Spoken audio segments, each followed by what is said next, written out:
Good morning my dear student. आज जो हम बात करने वाले हैं बेटा वो किसके ऊपर बात करने वाले हैं? आयनाइजेशन पोटेंशियल के ऊपर बात करने वाले हैं। किसके ऊपर बात करने वाले हैं बेटा? Ionisation potential.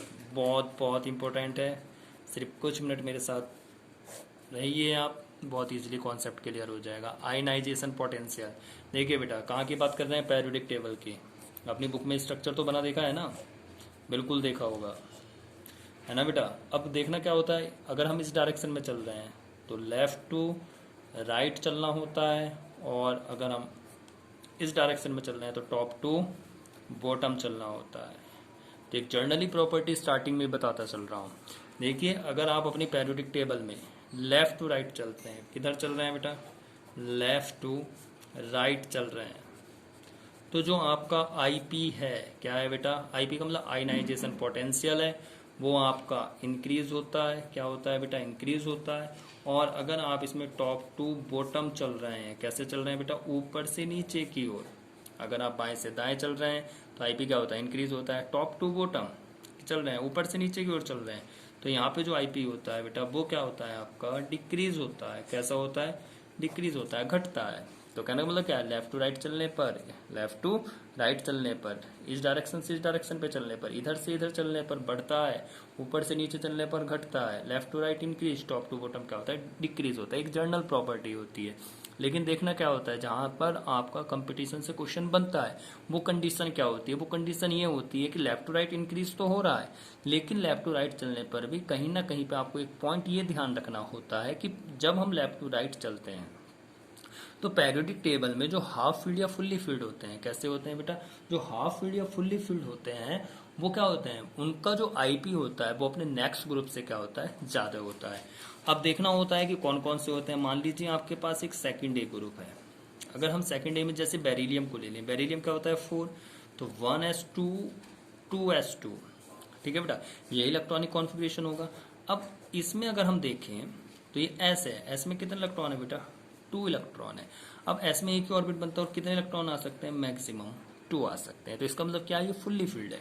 जब ये सेकंड है, फुल्ली फिल्ड है, तो इसका जो आईपी होगा अपने नेक्स्ट ग्रुप से क्या होगा? ज्यादा होगा। याद रखिए इस बात को। तो कहना मतलब सेकंड ए ग्रुप का जो क्या होता है बेटा? आईपी होता है, वो थर्ड ए ग्रुप से क्या होता है? ज्यादा होता है। कहने का मतलब ये है कि जो हाफ फील्ड या फुल्ली फिल्ड होते हैं, कैसे होते हैं बेटा?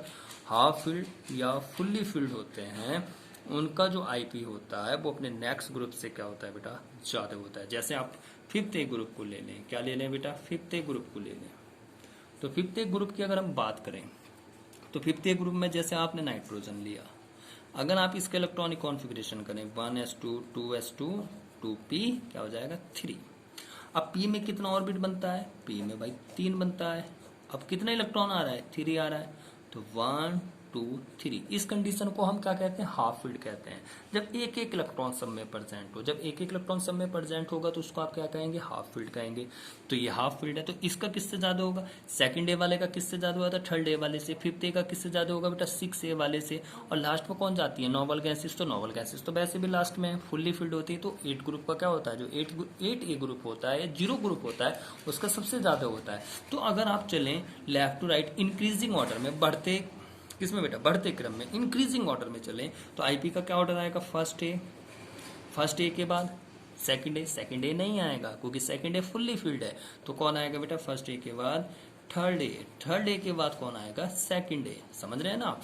उसके बाद कौन आएगा बेटा? फोर्थ ए, फोर्थ ए के बाद कौन आएगा? फिफ्थ ए, फिफ्थ ए नहीं आएगा, सिक्स ए आएगा क्योंकि फिफ्थ ए क्या है बेटा? फिफ्थ ए हाफ फील्ड है। फोर्थ ए, फोर्थ ए के बाद आपका क्या आएगा? सिक्स ए, सिक्स ए के बाद क्या आएगा? फिफ्थ ए, फिफ्थ ए के बाद क्या आएगा आपका? सेवन ए, और सेवन ए के बाद कौन आएगा बेटा? आपका 8 ए या 0 ग्रुप आ जाएगा। 8 ए या 0 ग्रुप। तो याद क्या रखना है? याद ये रखना है, ये तो नॉर्मल है कि लेफ्ट टू राइट इंक्रीज होता है, टॉप टू बॉटम डिक्रीज होता है, लेकिन इसमें क्या याद रखना है? इसमें आपको ये याद रखना है कि जो हाफ फील्ड या फुल्ली फील्ड होते हैं, कैसे होते हैं? जो हाफ फील्ड या फुल्ली फील्ड होते हैं उनका ऑलवेज आईपी क्या होता है? अपने नेक्स्ट ग्रुप से क्या होता है बेटा? ऑलवेज ज्यादा होता है। कैसा होता है बेटा? हमेशा ज्यादा होता है। ठीक है, तो इस पॉइंट को भी आपको बहुत बहुत अच्छे से याद करके चलना है। ठीक है ना बेटा? अब ये कैसा है, जो मैंने ये ऑर्डर लिखा है, इंक्रीजिंग ऑर्डर लिखा है, ये फर्स्ट आयनाइजेशन पोटेंशियल का है। देखिए जैसे जैसे आपसे वो कहे कि सेकंड आयनाइजेशन पोटेंशियल क्या होगा, कहना मतलब सेकंड आईपी क्या होगा, थर्ड आईपी क्या होगा, तो कुछ नहीं करना है, एक एक इलेक्ट्रॉन को निकालते चला करो, क्योंकि आयनाइजेशन पोटेंशियल क्या है, इलेक्ट्रॉन को आउटर मोस्ट सेल से रिमूव करने का क्या है, प्रोसेस है। तो ये तो फर्स्ट आईपी है। सेकंड में कहते हो एक एक इलेक्ट्रॉन निकालो और एक एक इलेक्ट्रॉन रिमूव करने के बाद देखो कि उसका कॉन्फ़िगरेशन किस ग्रुप की तरह आ रहा है। समझ रहे हैं ना, ध्यान से समझने की कोशिश करो। फर्स्ट आयनाइजेशन पोटेंशियल नॉर्मल, जो हाफ फील्ड है या फुल्ली फील्ड है, लेफ्ट टू राइट इंक्रीज होता है, लेकिन जो हाफ फील्ड है या फुल्ली फील्ड है उनका जो आईपी होता है अपने नेक्स्ट ग्रुप से कैसा होता है बेटा, ज्यादा होता है। ठीक है, लेकिन अगर वो आपसे सेकंड आईपी का है या थर्ड, तो सेकंड आईपी का मतलब क्या, एक एक इलेक्ट्रॉन निकालो, एक एक इलेक्ट्रॉन निकालने के बाद जो उनका इलेक्ट्रॉनिक कॉन्फ़िगरेशन बचा है उसको देखिए आप, उसको देखो और देखो कि वो कौन से ग्रुप में जा रहा है, तब उसको लगाना होता है। ठीक है बेटा, तो बहुत बहुत इंपॉर्टेंट ये फैक्टर है, ये आपको याद रखना है। क्योंकि ये बात याद रखिए, जब तक आपको ये लाइन याद नहीं होगी तब तक आप आयनाइजेशन पोटेंशियल को नहीं निकाल सकते, जब तक आप आयनाइजेशन पोटेंशियल को नहीं निकाल सकते। और एक बात और बता रहा हूँ बेटा, बहुत ईजी तरीका बता रहा हूँ, ऐसा नहीं है कि यार कि पेरियोडिक टेबल में तो बहुत सारी प्रॉपर्टी होती थी, आयनाइजेशन पोटेंशियल भी होता था, आपकी रिडक्टिव प्रॉपर्टी भी होती थी, है ना, रिएक्टिविटी भी होती थी, मेटेलिक प्रॉपर्टी, बेसिक प्रॉपर्टी तमाम भर की है यार, पता नहीं कितनी है। तो ऐसा नहीं है। देखिए आयनाइजेशन पोटेंशियल, इलेक्ट्रोनेगेटिविटी और इलेक्ट्रॉन एफिनिटी, ये पढ़ना बहुत जरूरी होता है।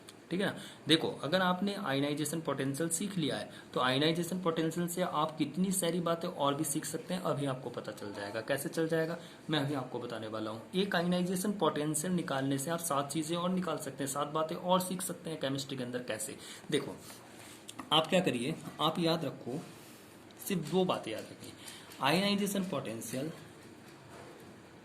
ईपी, एक क्या याद रखना है आपको, आयनाइजेशन पोटेंशियल ईपी, और एक आपको क्या याद रखना है, आयनाइजेशन पोटेंशियल, क्या याद रखना है बेटा, S R R M B, ये याद रख सकते हैं। सर ऊपर वाला तो याद हो जाएगा, नीचे वाला थोड़ा ज़्यादा बड़ा कर दिया है आपने, कोई बात नहीं है, अभी इसका भी तरीका बताता हूँ, पहले इसको देखिए। तो आईपी क्या है बेटा, डायरेक्टली प्रोपोर्शनल ईपी, तो अब मैं इसको ओपन करते चल रहा हूँ। तो आईपी कहने का मतलब क्या है कि जो आईपी है वो पहले कौन आ रहा है, ई का मतलब क्या है, effective nuclear charge, effective nuclear charge के क्या होता है बेटा, डायरेक्टली प्रोपोर्शनल होता है। और दूसरा क्या है बेटा, पेनिट्रेशन पावर, पेनिट्रेशन पावर कब पढ़ी थी सर, सुनने में लग रहा है पढ़ा था बेटा, एटॉमिक स्ट्रक्चर, पेनिट्रेशन पावर उसमें भी पढ़ने को मिल जाती है, मेनली तो इसमें ही पढ़ने को मिलती है पेरियोडिक टेबल में, लेकिन वहाँ पे भी मिल जाती है। पेनिट्रेशन पावर का बहुत रोल आता है वहाँ पे भी, एटॉमिक स्ट्रक्चर में, जब इलेक्ट्रॉन की डिस्कवरी के बारे में पढ़ते हैं हम। लेकिन हम तो किसकी बात कर रहे हैं, आयनाइजेशन पोटेंशियल की बात कर रहे हैं। तो देखिए बेटा, यहाँ पे जो पहला पॉइंट है और ये जो सेकंड पॉइंट है ये निकालना है। उसके बाद देखो एक आयनाइजेशन पोटेंशियल से आप और भी कितनी बातें सीख सकते हैं। तो आईपी डायरेक्टली प्रोपोर्शनल ईपी, ई से इफेक्टिव न्यूक्लियर चार्ज और पी से पेनिट्रेशन पावर की, तो डायरेक्टली प्रोपोर्शनल होता है। और जो सेकंड पॉइंट है इसका कैसा होता है, इनडायरेक्टली, तो इसको इस तरह से कर देता हूं मैं। अब ठीक है सर, अब बताना क्या है, अब ये बताना है कि S R R M B क्या है। पहले तो इसको याद रखने का कैसे तरीका है, तो बहुत ईजी है, कैसे कर सकते हैं भाई, S R R M B है तो एस का मतलब क्या है, सर आर आर, है ना, सर राम राम मेरी भी ले लो, हो गया याद, सर राम राम मेरी भी ले लो। तो sir Ram S R R M क्या बेटा बी, हो गया ना, हो गया। तो इस पॉइंट को ऐसे याद कर सकते हैं, और वैसे भी नॉर्मली है यार, सर राम राम मेरी भी ले लो। तो अब इनका क्या है, ये इसके इनडायरेक्टली है। अब एस से क्या है बेटा, सील्डिंग इफेक्ट, क्या होता है, shielding effect, shielding effect. R से रिएक्टिविटी, जिसका आईपी ज्यादा होगा उसकी रिएक्टिव, इन्वर्सली का मतलब तो समझते होंगे, जिसका आईपी ज्यादा होगा उसकी रिएक्टिविटी कम होगी। Third point reductive property, reductive property, M का मतलब मेटेलिक प्रॉपर्टी, मेटेलिक प्रॉपर्टी, जिसका आयनाइजेशन पोटेंशियल ज्यादा होगा उसकी मेटेलिक प्रॉपर्टी कम होगी। और next basic property, basic character, basic character. तो कितनी चीजें सीखी हैं आपने? बहुत सारी सीख ली आज तो, है ना। क्या क्या सीख लिया? IP directly proportional effective nuclear charge, IP directly proportional penetration power, और सर इसमें तो बहुत कुछ छुपा है सर, राम राम मेरे भी ले लो, आयनाइजेशन पोटेंशियल, नहीं बहुत सारी सीख लिया है। अगर आईपी निकालना आता है तो ये सब यूनिवर्सली है। तो इसका मतलब क्या है कि shielding effect, reactivity, reductive property, क्या मेटेलिक प्रॉपर्टी और बेसिक कैरेक्टर के कैसा होता है बेटा, इनवर्सली होता है। हर कॉन्सेप्ट को अपने नोटबुक में लिखते चलिए, साथ साथ मेरे लेक्चर को देखते चलिए।